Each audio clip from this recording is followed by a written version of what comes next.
हिसार के अग्रसेन भवन में अभी हम मौजूद हैं। यहाँ पे आप देख रहे हैं कि पीछे कुछ स्टॉल लगी हैं। क्या चल रहा है मैं आपको बता देती हूँ कि सक्षम हरियाणा के तहत यहाँ पे अलग अलग डिपार्टमेंट की जो है यहाँ पे स्टॉल लगाई गई हैं। अभी हम मौजूद हैं defence research and development organisation यानी कि DRDO की स्टॉल के बाहर। यहाँ पे हम देख रहे हैं कि कुछ जो मॉडल हैं यहाँ पे और जो कुछ मशीन है या क्या कुछ डिफेंस के टेक्निक्स हमारे देश के पास मौजूद हैं।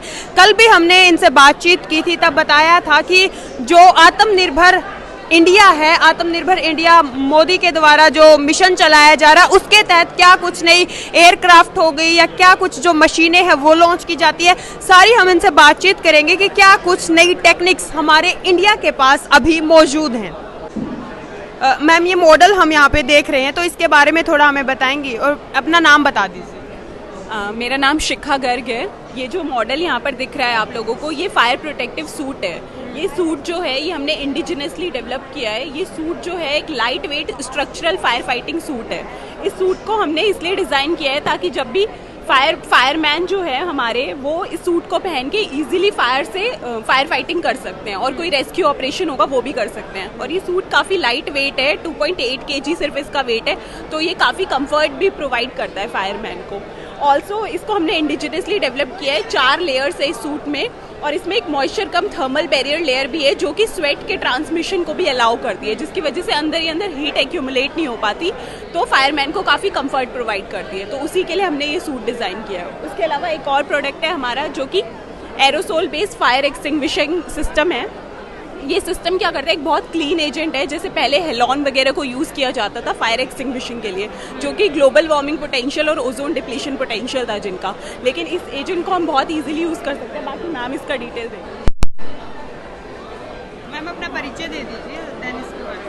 हम मिनिस्ट्री ऑफ डिफेंस से हैं, DRDO से सभी, और ये हमारे मिनिस्ट्री ऑफ डिफेंस की स्टॉल है। ये aerosol based fire fighting system है। इसमें बेसिकली क्या होता है, नॉर्मली हमारे ABC टाइप के, BC टाइप के, क्लास D टाइप के फायर एक्सटिंग्विशर्स होते हैं। ये सिस्टम है फर्स्ट टाइम इंडिया ने डेवलप किया है, DRDO ने, सिफीज लेबोरेटरी ने। और ये सिस्टम बेसिकली इसमें 4 सब कंपोनेंट्स होते हैं। फर्स्ट कंपोनेंट होता है इसका एरोसोल फॉर्मिंग कंपोजिट, एक इसमें होती है एरोसोल ये कूलिंग टैबलेट्स। ये हमारी केसिंग है इस सिस्टम की। तो बेसिकली सिस्टम में क्या होता है, इग्नाइटर्स लगे होते हैं। इग्नाइटर्स के थ्रू आपके ब्लॉक्स को एनर्जी मिलती है जो एरोसोल फॉर्मिंग कंपोजिट्स है, बट ब्लॉक्स के थ्रू एरोसोल निकलता है, बट साथ में कुछ फ्लेम्स भी निकलती है। तो इसलिए इस सिस्टम के अंदर हम कूलिंग टैबलेट्स डालते हैं। उसका पर्पज़ है कि उसका टेम्परेचर को लोअर डाउन कर दे। तो इंडिया में फर्स्ट टाइम बाहर से जब हम सिस्टम इंपोर्ट करते हैं तो 100 ग्राम का 50,000 के आसपास आता है। तो इंडिया में हम इसको 3-4,000 की रेंज में हम इसको मैन्युफैक्चर कर लिया। तो ये एक DRDO का एक आने वाले टाइम में बहुत ही अच्छी टेक्नोलॉजी है फायर फाइटिंग के लिए। और इसकी रिक्वायरमेंट क्यों है, क्योंकि हेलोन हमारे बहुत ही एफिशिएंट फायर एक्सटिंग्विशिंग एजेंट है, जी उसका अल्टरनेटिव है। हेलोन एनवायरनमेंट फ्रेंडली नहीं होता, तो उसका सब्स्टिट्यूट है ये एरोसोल फॉर्मिंग कंपोजिट। नॉर्मली जब वाटर लेते हैं तो उसका स्प्रेड हो जाता है पूरे सरफेस के ऊपर।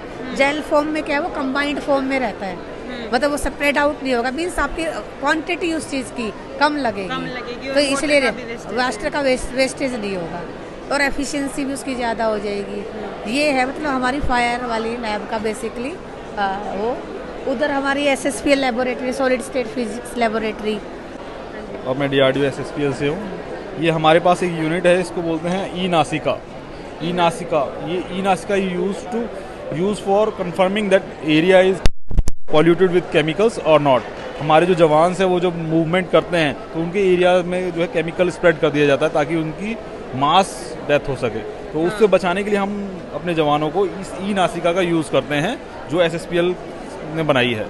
इससे काम कैसे करता है थोड़ा हमें बताएंगे? इसमें एक बैटरी लगी होती है और आगे एक पंप लगा होता है, वो जो है अपना एटमॉस्फेयर में से केमिकल को सक करती है और इसके अंदर जो डिवाइसेस लगे हुए हैं वो बताते हैं कि ये एरिया क्लीन है, केमिकली पॉल्यूटेड तो है कि नहीं है। अगर पॉल्यूटेड है तो ये अलार्म देती है और हम जवानों की मूवमेंट रोक देते हैं। अगर वो एरिया क्लीन होता है तो यहाँ पे ग्रीन लाइट जलती है और वो एरिया सेफ है for the movement of troops. और ये कब से इस्तेमाल हो रही है ये टेक्निक हमारे आर्मी में? पिछले 5 सालों से ये इस्तेमाल हो रही है। ये भी DRDO की ही एक DRDO का ही एक प्रोडक्ट है। हम कुछ एक्सप्लोजिव डिटेक्टर्स बना रहे हैं तो ये TNT, RDX, HMX टाइप के जो हमारे पास एक्सप्लोजिव्स होते हैं जो टेररिस्ट कैरी करते हैं, उनको आइडेंटिफाई करने के लिए इस मशीन को हम यूज़ करते हैं। ये भी सेम प्रोसेस पे काम करती है कि इसके अंदर कुछ सेंसर्स लगे हुए हैं जो ये चीज़ें डिटेक्ट करते हैं।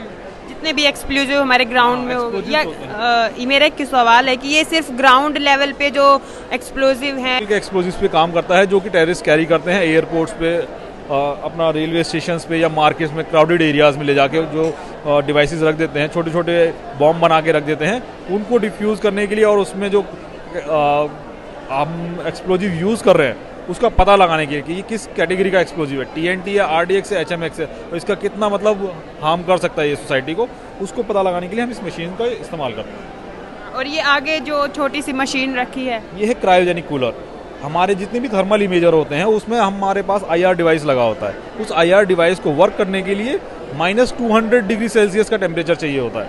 IR डिवाइस क्या होता है? ये इंफ्रारेड डिवाइसेस, इंफ्रारेड मतलब भाषा में समझ। इंफ्रारेड एक रेंज है, जैसे विजिबल रीजन होता है, जैसे हमारे पास विजिबल रेंज में हम देखते हैं वो भी एक रेंज है, उसके आगे जो होता है वो रेड रीजन होता है और फिर इंफ्रारेड रीजन होता है। उस रीजन में ये डिवाइसेस काम करते हैं। जिसको हम अपने नंगी आंखों से नहीं देख पाते ना, जिसको हम नेकेड से नहीं देख पाते हैं, तो उस एरिया को देखने के लिए हमें चाहिए होते हैं IR डिटेक्टर्स चाहिए होते हैं। तो उसके अंदर हम ये यूज़ करते हैं क्रायोजेनिक कूलर, और उसके लिए कुछ टेम्परेचर होता है नेगेटिव में काफ़ी -200, ये उसको जनरेट करता है, तो ये वहाँ काम आता है।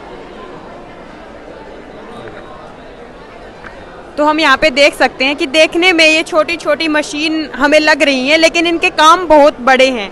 आगे हम देख पा रहे हैं, इनसे बातचीत करते हैं कि क्या कुछ ये जो मॉडल है, किस चीज़ का मॉडल यहाँ पे रखा गया है। मैम ये है अंडर वाटर कम्युनिकेशन सिस्टम। पानी के अंदर कम्युनिकेट कराने के लिए एक पनडुब्बी से दूसरी पनडुब्बी को उसको कम्युनिकेट कराने के लिए हमने ये बनाया है।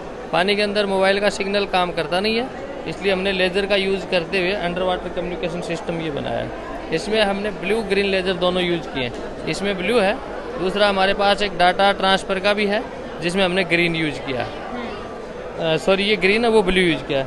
तो ये ब्लू की जो है गहराई काफ़ी गहराई तक जा सकता है, आप ग्राफ देख सकते हैं यहाँ पे। और हमने इसमें 450 nm का ये जो है वेवलेंथ का लेज़र यूज़ किया है, नैनोमीटर का। और ये है मैडम, और ये कम्युनिकेट कराने के लिए ऑडियो का सिस्टम है, हमें ऑडियो यहाँ से कर रहे हैं हेलो। तो ये जो कम्युनिकेटर है ये पूरा पनडुब्बी जो होती है हमारी उसमें सेट किया जाता है ताकि एक से दूसरे पनडुब्बी में हम कम्युनिकेट कर सकें। ये सिंप्लेक्स है, हम डुप्लेक्स भी बना रहे हैं, आपस में दोनों बातें कर सकें। नंगी आंखों से भी नहीं देखना चाहिए, इसलिए हमने इसको नज़दीक लगाया है। तो मैम ये क्या करता है, जैसे जैसे हम बोलते हैं इसमें, तो उसी अनुसार ये जो लाइट है ये फ्लक्चुएशन करती है, और वो जो सिग्नल है वो फोटो डायोड पे, वहाँ पे हमारा फोटो डिटेक्टर वहाँ जाता है। फोटो डिटेक्टर उसको क्या करेगा, वोल्टेज में जनरेट करके एम्पलीफायर द्वारा हमें एम्पलीफाई करके बाहर सुन लेते हैं। अभी तक इसका प्रैक्टिकली कहीं पे यूज किया जा रहा है हमारी आर्मी? अभी फिलहाल नहीं किया जा रहा, लेकिन हम करने वाले हैं जल्दी NSTL के अंदर। तो जैसा हमने देखा कि यहाँ पे जो मॉडल्स हैं वो दिखने में बहुत छोटे छोटे हैं, लेकिन इनके काम बहुत ही बड़े हैं। हमारा इंडिया जो कि अभी लगातार प्रोग्रेस कर रहा है, और इन इक्विपमेंट के साथ साथ, प्रोग्रेस के साथ साथ हम अपने देश को किस तरीके से सुरक्षा प्रदान कर सकते हैं, उनके कुछ मॉडल्स हमने अभी यहाँ पे देखे हैं। इसके अलावा पूरे स्टॉल्स में और क्या क्या मौजूद है वो भी हम आपको दिखाएंगे। तब तक बने रहिए नवछोर के साथ।